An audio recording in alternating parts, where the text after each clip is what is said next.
Hello, everyone, and welcome to the July 2022 meeting of Triangle Association of Freelancers. I'm Don Vaughn, and our guest this evening is Sarah Smith, the editor of Prevention Magazine. Sarah also is a previous editor of Redbook. We're going to talk with her this evening about her career journey, what she's looking for at Prevention Magazine, what she's looking for contributors, and how to pitch, and a whole lot more. So let's welcome Sarah Smith. Sarah, thank you. Oh, thanks for having me. It's great to see you. We really appreciate it. A lot of TAF members will recall that you were our Nonfiction Guest of Honor at a Right Now conference a few years ago, and you just blew the walls off that event. People are still talking about it. So we really appreciate you joining us this evening. You're too kind. It was such a fun event. I loved meeting everybody there. It was such a good group of writers. I loved it. Well, Sarah, let's start at the beginning. And as I said, I wanted to talk a little bit about your professional journey. Tell us a little bit about how you got into publishing and editorial work. And I seem to recall you saying a while back that you also worked as a freelance writer. Did I understand that correctly? Is that right?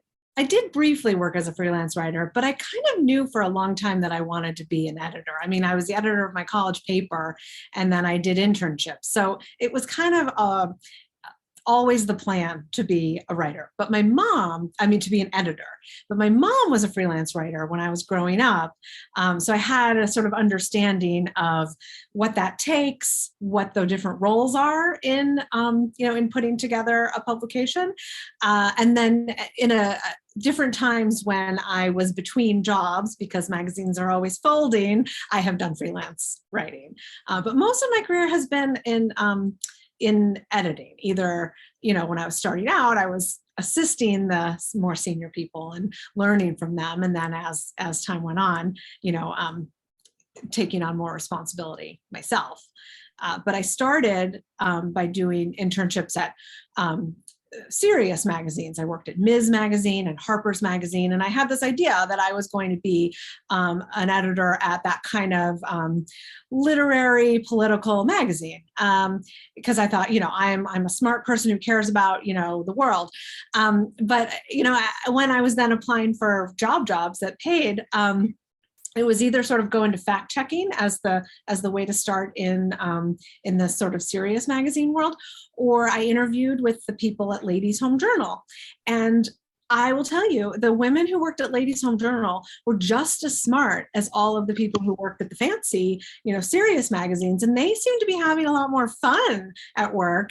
And I just wanted to go work with them, and so I did, and I have never looked back. I have loved working in women's magazines and in service magazines all these years, and now at Prevention, which we'll talk about, it's kind of brings it all together because we're a service magazine about health and wellness, so we're like trying to help people, but we're also kind of diving into the science of wellness. And so I get to sort of bring it all together here. Sarah, what aspect of your personality, your person, do you feel makes you such an effective editor? You've held these number of jobs in very prominent, high, top-tier publications. What is it about you that you think makes you good at your job? Oh, that's such a good question. Let me think. Yeah, I worked at Parenting and Redbook, and those were some of the bigger name ones. And I've also worked at a small magazine, a couple of small publications, where it was a lot scrappier.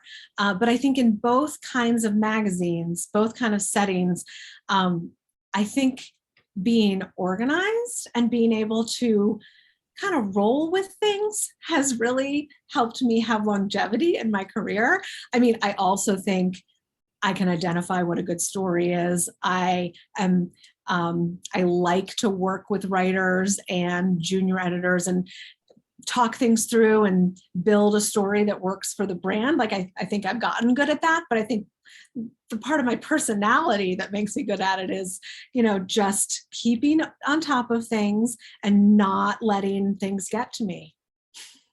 Those are good traits for an editor. And a writer also, I think. Yeah, I think so too.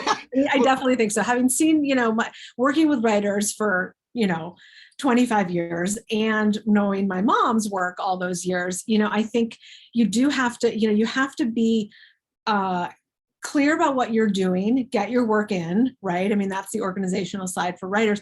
But also, when an editor comes back and asks you a bunch of questions, I know that it's frustrating because I've been on that side. But if you just, there's going to be another story next week, you got to look at the big picture. What am I going to do here to both make the editor happy, but also feel comfortable with my byline? You got to roll with it, figure it out, and when you can do that, I think, you're going to have success. What were the most important lessons, do you feel, that you learned in your early jobs right up to Prevention? And how do those lessons inform what you're doing today? One workplace lesson that I learned is that if there's a problem, something isn't going right with a story, it's always with a story. I mean, everything comes back to what's the story, but, or a project, that when you go to you got to ask for help if you need help, right? I mean, that's never a bad idea, but you got to go with an idea for the solution. And even if it's not the one that your boss or your editor ultimately chooses for you, to just go and say, this isn't working, I'm having this huge problem. But to go and say, okay, so I'm having this problem and I can't figure out how to explain these 4 things in this one story. I think, you got to be able to say, I think it needs to be 2 stories. Or what if we made, one of them a sidebar and did a lot less? Do you think that that's okay? You got to have a solution. And I remember, I think I did that instinctively for a while, but I do remember one time going into my boss's office, and she was an incredible boss, really supportive and helpful. And I remember just being like, oh, and her saying, okay, so what do you think, what are your ideas for solutions? And I was like, I'm going to go and then I'm going to come back and then we'll figure it out. Right. And it was such a good reminder. And so, I count on my staff now to at least come with solutions, because I've seen a lot now. The more you do, the better you are, right, at all of this. And so I could probably come up with solutions for them, but it's better to come up on your own. Sarah, does Redbook still have a presence in any form, or is it pretty much gone? Not really. So they folded the print version, and there is a redbookmag.com URL that still gets articles posted to it, but there's no Redbook staff. There's a central team at Hearse that does what they call cloning. So they'll take articles from other Hearse brands and they'll put them on Redbook, just keep traffic coming in. And then it's another place to have some advertising appear, but there's no staff there anymore. Tell us a little bit about how you came to get your current position as the editor of Prevention. What led to that?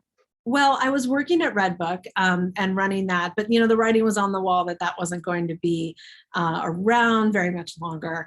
And that right around the time that Hearst purchased Rodale, all of the publications under Rodale, like Women's Health and Men's Health and Prevention and Bicycling, and a number of really, really strong titles. And Prevention really felt like the brand for me. I just thought, I'm starting into the age group that it's for, it's for 40s, 50s, 60s. And I was, had just entered my 40s. And I thought that magazine has a future for me. And so I raised my hand and I said, I would like to move over to that magazine. And fortunately, the people here at Hearse felt like that would be a good fit for me. Again, being organized, they wanted to not have to worry about it very much. And so they're like, oh, Sarah can just do this. And so I've just been running it and nobody really bothers me. So you were just an easy fit right into that position. It was a good fit. You hit the road running. I raised my hand, but I think there was like, oh, good. That solved a lot of problems. Someone who knows what they're doing is taking the position. Well, tell us a little bit. What I also want to add, though, when I started at Prevention, I was running just the print magazine, and there was somebody who ran the digital, and we both reported to yet another person, in Hearse.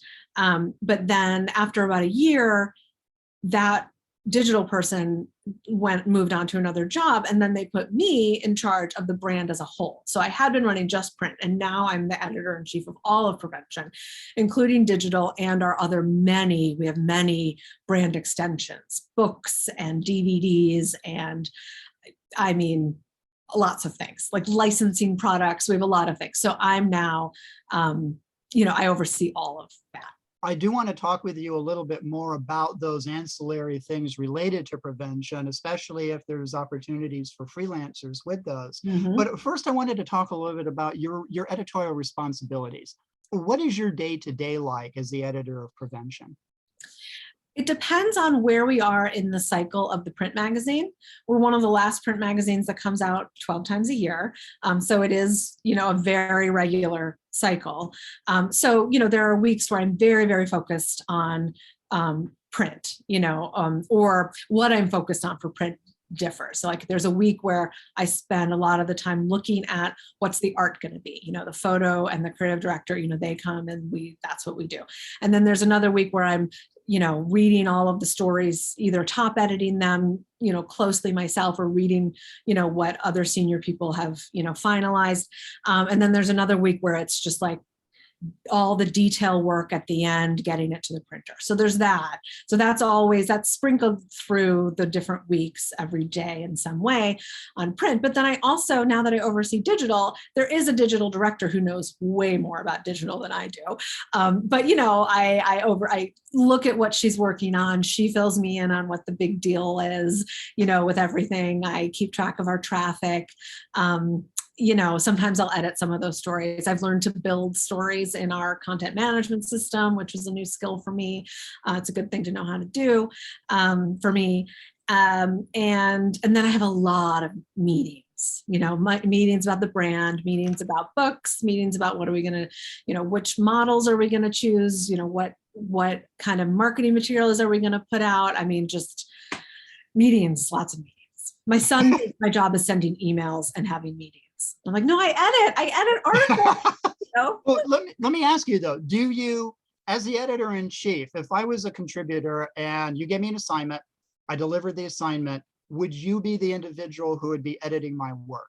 Or do you oversee the people who would be editing my work? I probably edit one piece a month just because I like to work with writers. Some months it doesn't so happen that, there's something I'm directly editing, but yeah, I probably do one a month. And then the rest of it is, there's this really great team of health editors that we have, this health newsroom at Hearse where they work on multiple magazines. So I have a prevention staff, and then I also have this health newsroom of editors, and they work on 4 different magazines. So they're spread thin in sort of different ways than I'm spread thin, but their work is excellent, and I don't need to carefully top edit them. They're real pros. And so they turn in their work, and then I will, I'll maybe change the headline, or I'll, do little things to it, but they're the real experts. And funnily enough, the amazing boss I was mentioning at parenting, who, was so helpful, but also, reminded me to solve my own problems. She's the director of that health newsroom. So she and I remain colleagues. What is the circulation of Prevention right now? Okay, so it's super interesting. So Prevention magazine has a circulation of 500,000, and we get about 12 million users per month on the site. What's really interesting to me about the circulation is that it's for a national magazine that's been around for 70 plus years. It might sound small to you if you know that Good Housekeeping is like 4 million, or Redbook was 2 million, right? The thing with Prevention is that several years ago, they purposefully brought the circulation rate base down to 500 from around 1 million, 1.2, because I mean, we don't have to get super into all the business things, but when you promise that many readers, you have to find them. And it costs a lot of money to find people if they're not regularly renewing. And then, you have to find them so that advertisers are getting what they paid for. So they stopped doing that. They brought it down to this core group of people who love the magazine. So we have the highest renewal rate in the company. We make more money per subscriber than any other magazine in the company, because a large part because of this business decision, but also because we do really good work and people then, want to keep renewing. And before we started the meeting, I asked you what percentage was of house written versus freelance written. Tell me what your response was. Yeah, I would say that it's less than 50% is freelance written at Prevention, both print and digital, maybe 40% print and a third digital is freelance written, maybe less digital, maybe 15%. And that has changed so much in the time that I've been an editor. I mean, when I was an associate editor, more of a mid-level editor, when I was starting out at Parenting, everything was assigned out. I assigned stories all day long and I loved it. But the business models have really changed. They want to have people on staff and churning out a lot of digital work. And so then, the challenge is for print, how do we, get some of we don't want just the churn for print. It's got to be like special for print. So, so it's a little bit of a challenge. But is this the industry shift that we were talking about earlier? That's it? Yeah, I mean, definitely. It's the biggest change that I've seen. I mean, there's a lot about digital that's different than print also, but the way it affects who we work with, this is the biggest thing, is that it's mostly happening in-house. I mean, part of it is they want they want easy rights to everything, because Hearse wants to own it forever. They want to be able to use it across multiple brands, and they want to be able to use it in additional products like books and bookazines and things. And so when someone on staff does it, there's zero question about whether the company owns it. So yeah, we still do need outside ideas and voices. And so we just choose differently what gets assigned. Well, let's talk about that a little bit in greater length, Sarah. Let's just cut to the chase, and I'll ask you, what are your current editorial needs? As a freelance writer, what would you turn to me for? What kinds of ideas are you looking for? And also, what do you not need? What are you just tired of? Don't send this to me. Yeah. Ideas. Well, Prevention, we have this authoritative standard to uphold, right? That we are on the forefront of health and wellness. We are going to tell you what is happening right before it becomes a big trend. And, these health editors, they're amazing, but there's like 4 of them, right? So I really do want to hear from people about what are people in the real world starting to talk about, caring about, that I might not know here in New York. So I'm looking for feature stories, like the longer stories with some kind of interesting angle. So there's 2 sort of things. One is an interesting angle on the kinds of things we cover: pain, brain health, heart health, menopause, like, your biggies when you're, a not super young person who cares about your health, right? So, but then also, what are sort of the breakthroughs, the innovations that are happening that you're hearing about in health and in wellness and in, health and wellness? I mean, that's what we cover. And if if there's some interesting clinical trial going on, who's running that? I don't know about all of them. What can we spin out of that? Is that a trend? Are there a lot of people starting to study more about concussions or whatever, right? So people who have who have some knowledge or their finger on the pulse of that kind of thing is really valuable to us. Can you give me an example of an article that's coming out soon that was an idea pitched by a freelancer? Yeah, let me think. It's funny. I work on these issues and then I'm like, what's in it? What is in it? We had a freelancer pitch a piece on stress streams, Like, why is everyone having weird, terrible dreams? And what do they, what do they really mean? And what are they telling us? So that's really interesting. And someone else pitched something that's running in September on, we're calling it, should you blame your thyroid? So that's sort of the like thyroid and hormones, that's a classic, but this like spin on it that like, here are these things that might be your thyroid, but might be something else. And so it's got this nice format in the story where you can like sort of figure out if you're dealing with that, what it might be.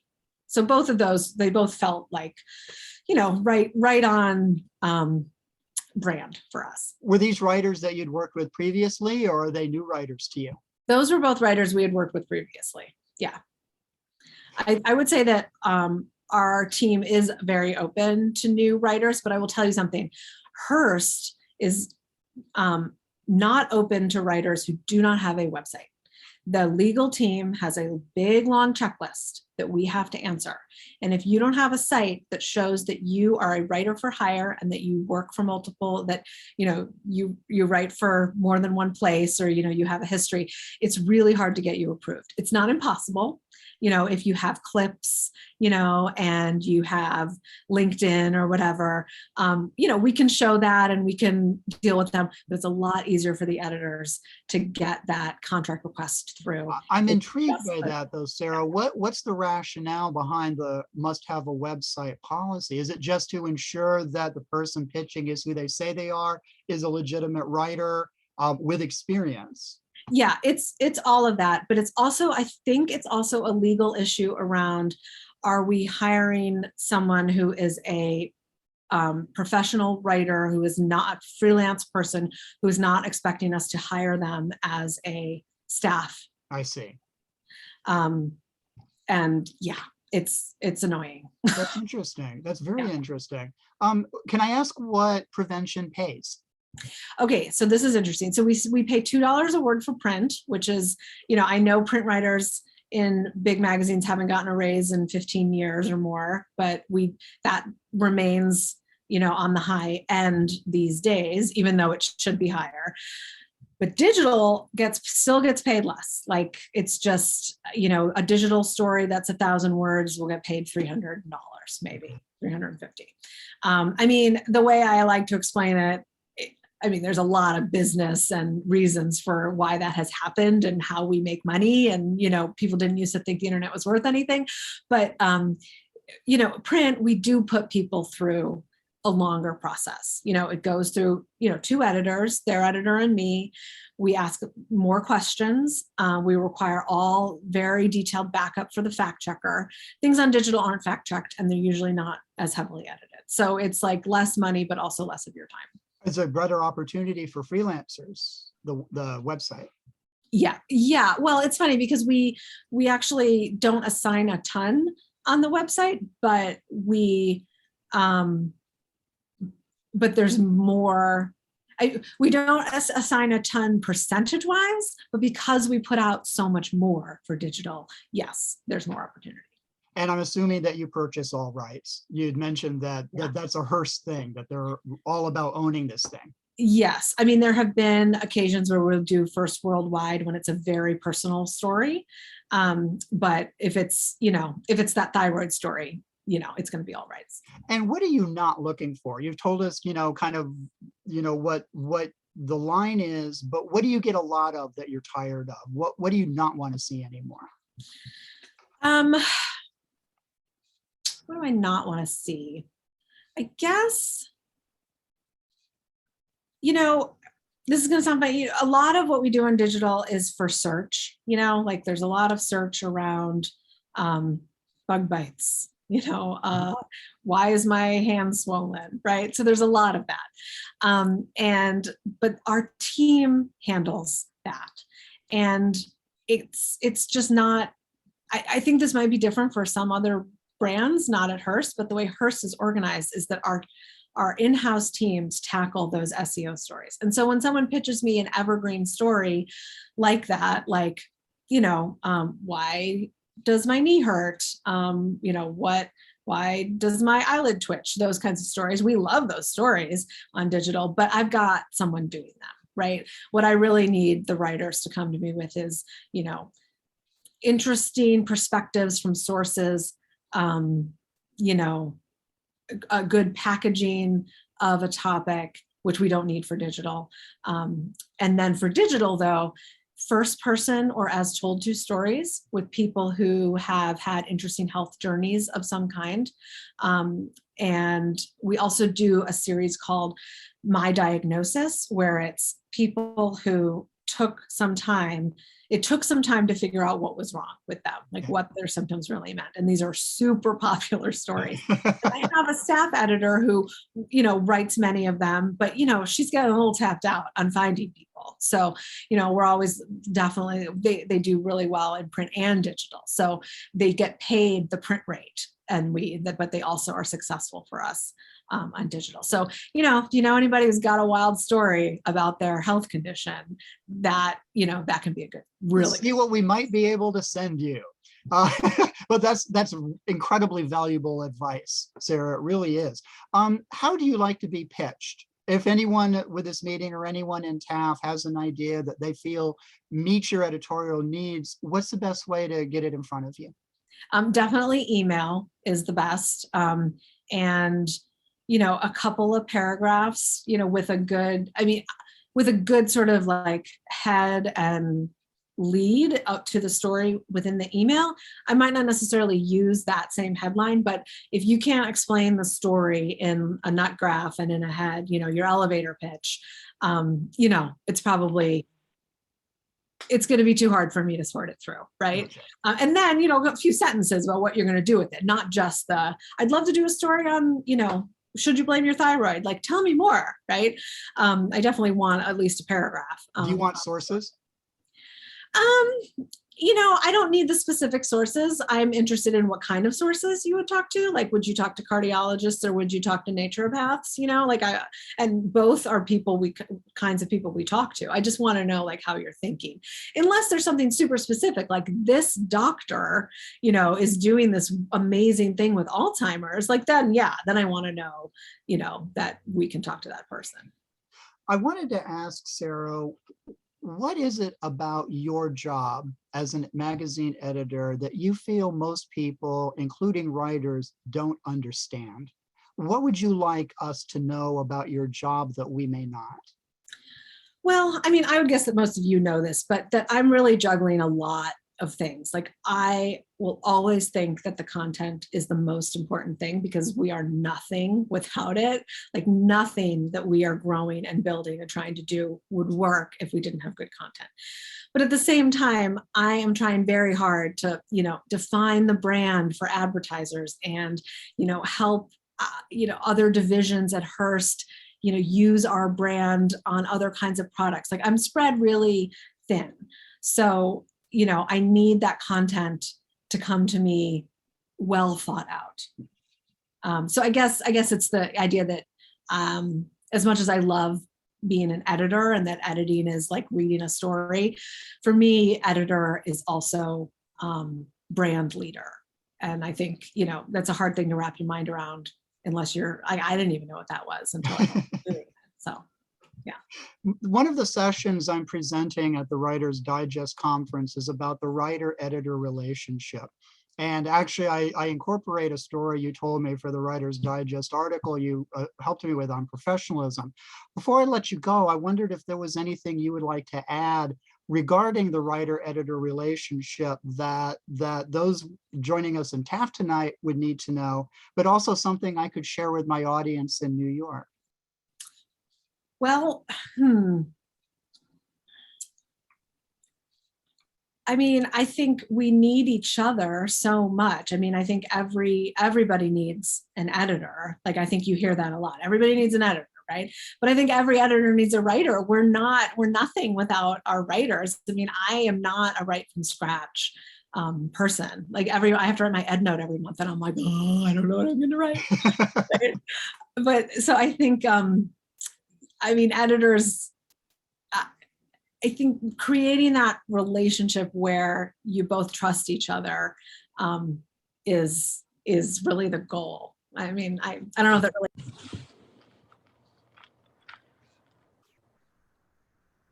I got muted.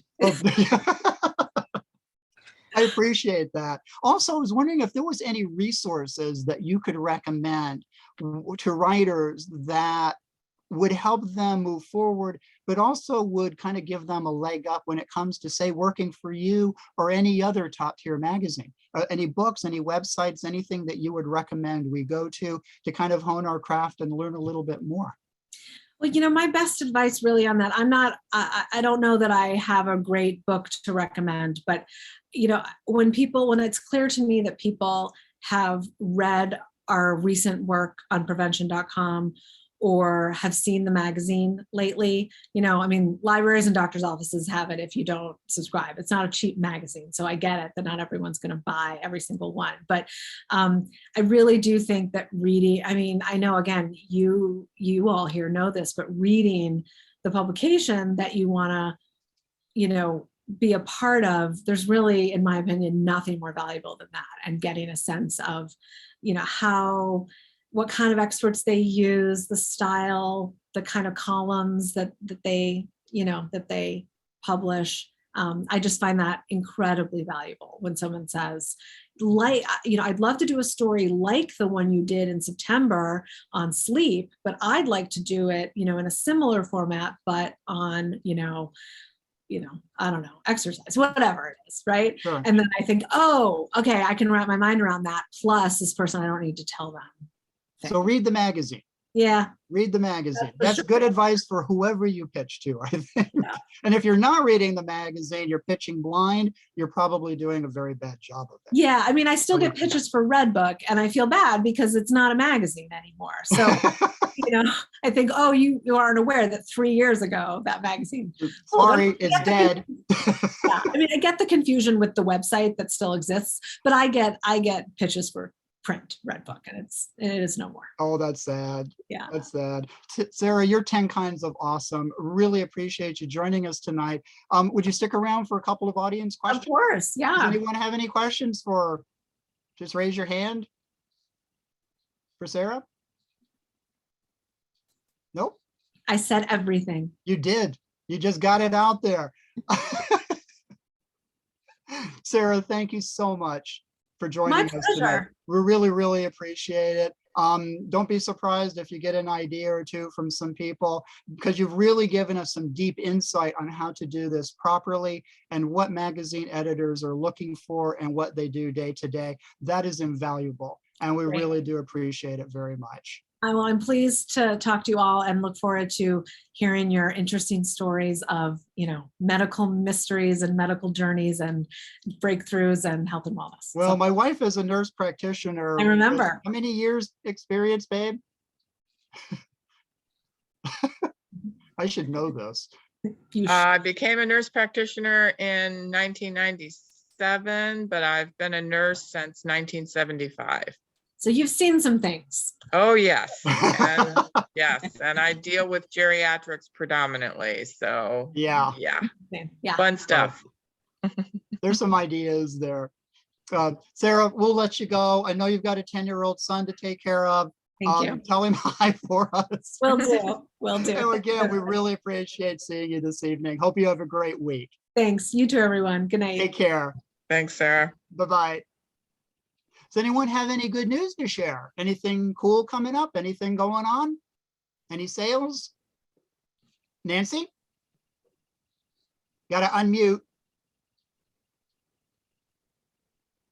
There you go.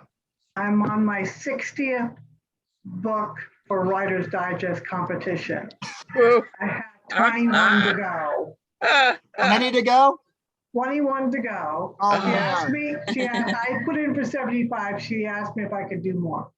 Wow. I try to sit outside in the morning with my bunny and my chipmunks and my coffee, and because it's nice outside in the morning. Yeah. Early.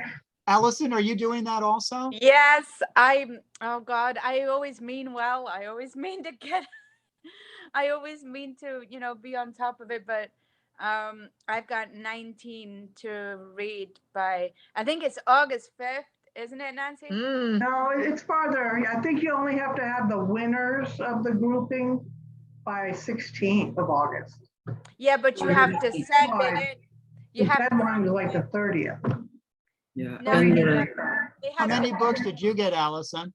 It has to be in the office by the 15th. Oh, And they're saying now that it might take 10 days. So, Says it's gonna take 10 just days. think of the money. Who needs Anyone else have sleep? anything to share? Any good news? Yep, I'm doing the Writer's Digest books too, and I Oh. have 12 left. I'm actually on top of it this year for a Yay. change. Man, we own this magazine. This is awesome. I'm really surprised. So, anything else? I've got a piece eventually coming out in the New York Observer. About the writer? Yeah, yes.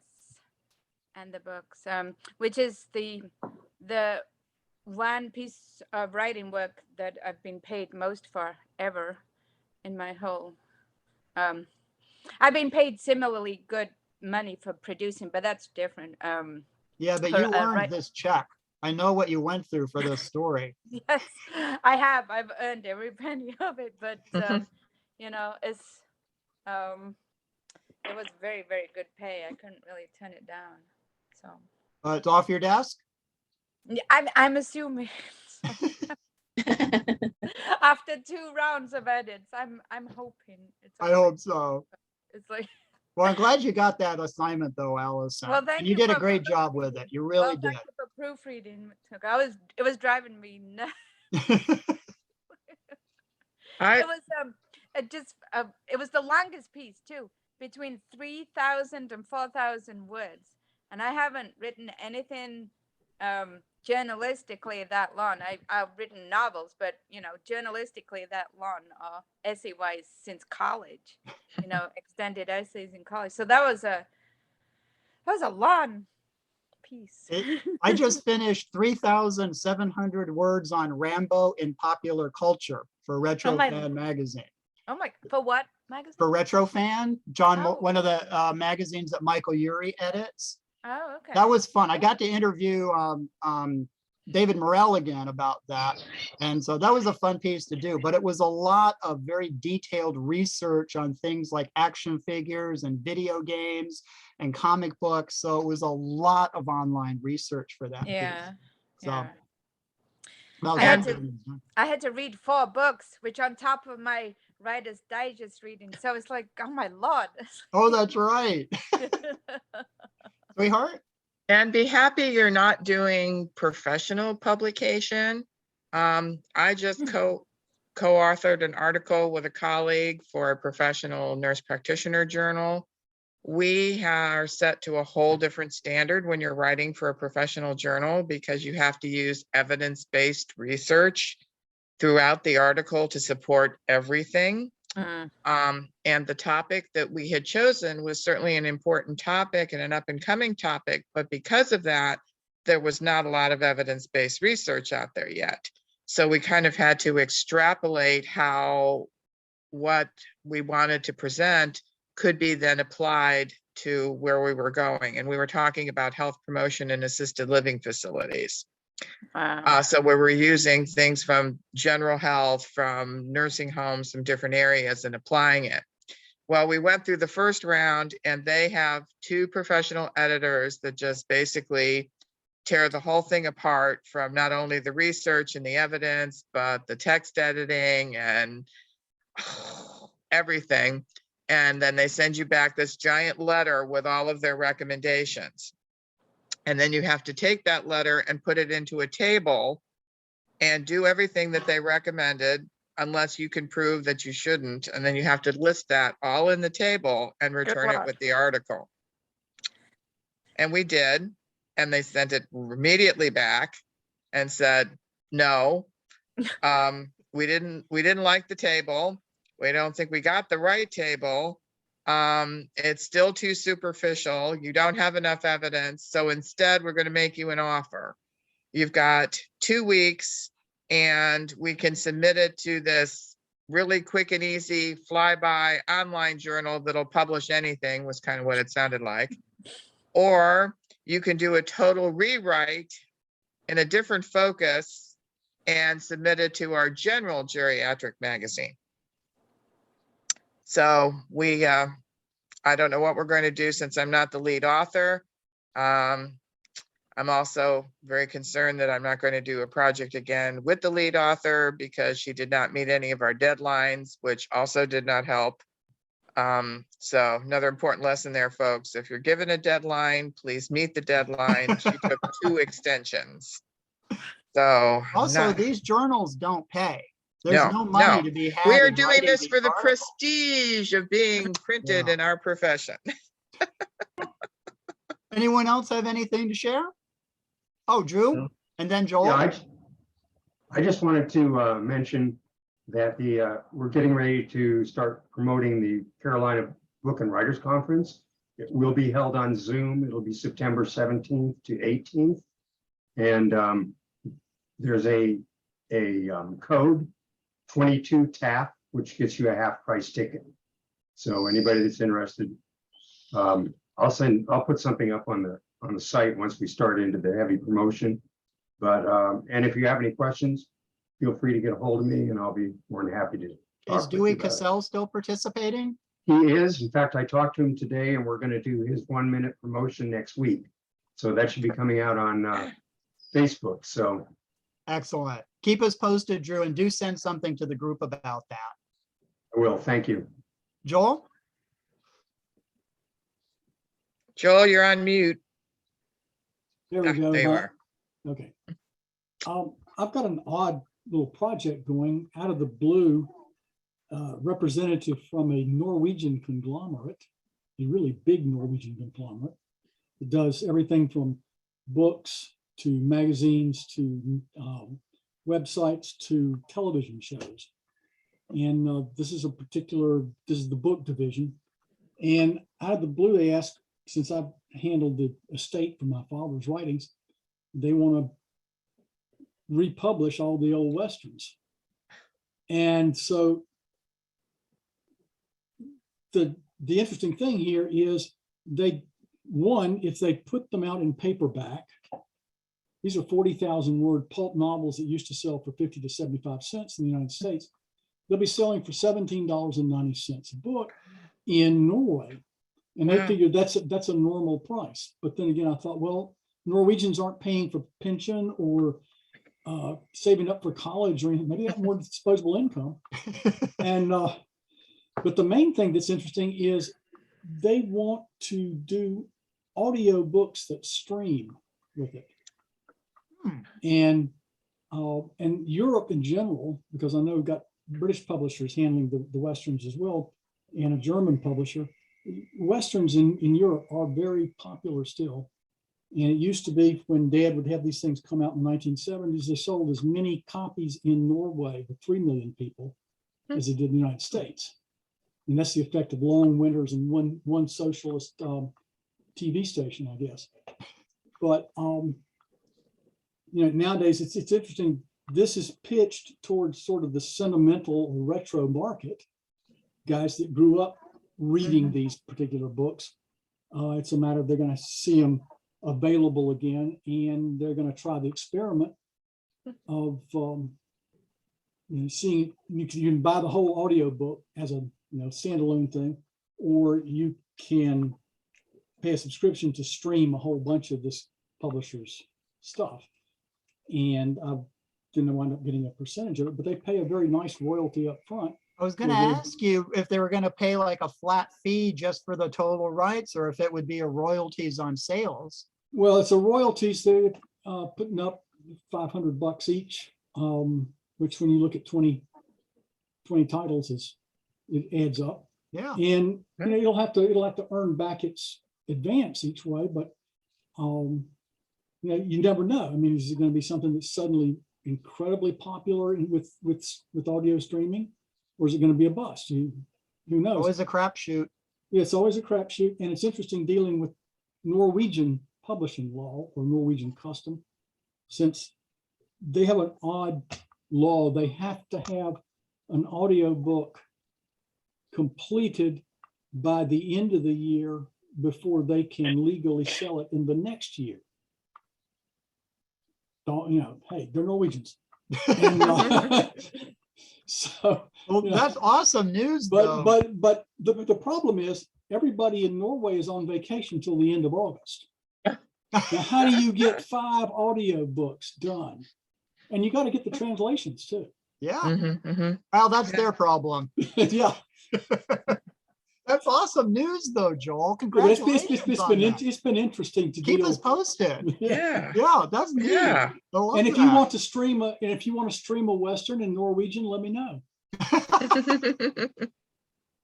Does anyone else have anything to Maya, you got anything going on?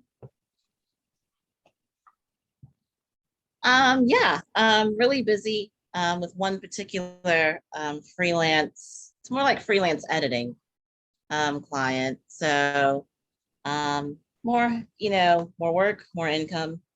That's always a good thing. Always a good thing. So yeah, I've been super busy with that. There has been a bit of a learning curve, but so far things are working out. So Could this be an ongoing thing for you? yeah, it looks like it's going to be an ongoing thing because actually it stemmed from a writing project that I think I want to say I know I heard about it through TAF, but this was years ago, like maybe back in like 20, I'm going to say like 2018. I think someone posted about it in the Google group, and I was like, well, I'll look into that. So, and what it was is just like helping with translation, making sure like the English translation makes sense for some documents, and did that. And I would hear from them usually during like almost like the academic school year, which made sense. So that it could be stuff, published in like journals and things like that, academic journals. But now it's kind of grown into another phase as well. So yeah, just seems to be Awesome. branching out. That's good. I hope it goes on and on for you. That's terrific. Yeah. Well, Nan and I are out of here on Friday. I'm going to do my best to make some contacts that I can bring back for TAF, whatever materials that are on the freebie table. I'll grab fistfuls of that, share everything that we're able to get with the group when we get back. Before we go, any last comments, any last things to talk about? Anything at all? All right. I hope you guys enjoyed Sarah. I love Sarah. She's just an awesome person, and she has been so kind to us over the years. So I'm really glad that we got a chance to